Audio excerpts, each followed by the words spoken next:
तकदीर कामिल। बेहतरीन sound system की वजह से उसकी आवाज़ और अंदाज़ दोनों ही खासे मुतासिर कुन थे। हॉल में बिलाशुबा सुकूत तारी था और ये खामोशी सिर्फ उसी वक्त टूटती जब फैज़ान के सपोर्टर्स उसके किसी अच्छे जुमले पर दाद देना शुरू होते। हॉल यकदम तालियों से गूंज उठता। आधे घंटे के बाद जब वो अपने लिए वोट की अपील करने के बाद खामोश हुआ तो हॉल में अगले कई मिनट तालियां और सीटियां बजती रहीं। उन तालियां बजाने वालों में खुद सालार सिकंदर भी शामिल था। फैज़ान ने एक फातिहाना नज़र हॉल पर और सालार पर डाली और उसे तालियां बजाते देखकर उसने गर्दन के हल्के से इशारे से उसे सराहा। सालार सिकंदर आसान हरीफ नहीं था, ये वो अच्छी तरह जानता था। स्टेज सिक्योरिटी अब सालार सिकंदर के लिए अनाउंसमेंट कर रहा था। तालियों की गूंज में सालार ने बोलना शुरू कर दिया। Good morning friends. वो एक लम्हा रुका। फैज़ान अकबर एक मुकर्रर के तौर पर यकीनन हमारे स्कूल का असासा है। मैं या दूसरा कोई भी उनके मुकाबले में किसी स्टेज पर खड़ा नहीं हो सकता। वो एक लम्हे के लिए रुका।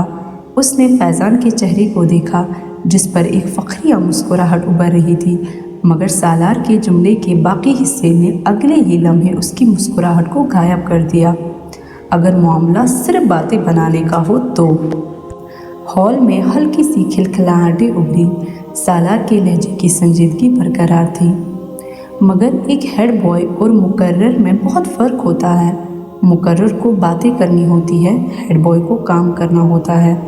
दोनों के दरमियान फ़र्क टॉकर एंड डूअर का होता है, और great talkers are not great doers. Salar के सपोर्टर्स की तालियों से हॉल गूंज उठा। मेरे पास फैज़ान अकबर जैसे खूबसूरत लफ्ज़ों की रवानी नहीं है। उसने अपनी बात जारी रखी। मेरे पास सिर्फ मेरा नाम है और मेरा मुतासिर कुन रिकॉर्ड, और मुझे काउंसलिंग के लिए लफ्ज़ों की कोई दरिया नहीं बहाने। मुझे सिर्फ चंद लफ्ज़ कहने हैं। वो एक बार फिर रुका। Trust me and vote for me. उसने शुक्र अदा करते हुए जिस वक्त अपने माइक को ऑफ किया था उस वक्त हॉल तालियों से गूंज रहा था।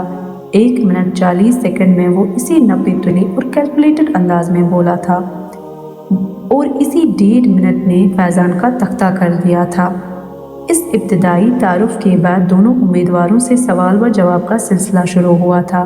सालार सिकंदर इन जवाबात में भी इतने ही इख्तिसार से काम ले रहा था जितना उसने अपनी तकरीर में लिया था। उसका सबसे तवील जवाब 4 जुमलों पर मुश्तमिल था, जबकि फैज़ान का सबसे मुख्तसर जवाब भी 4 जुमलों पर मुश्तमिल नहीं था।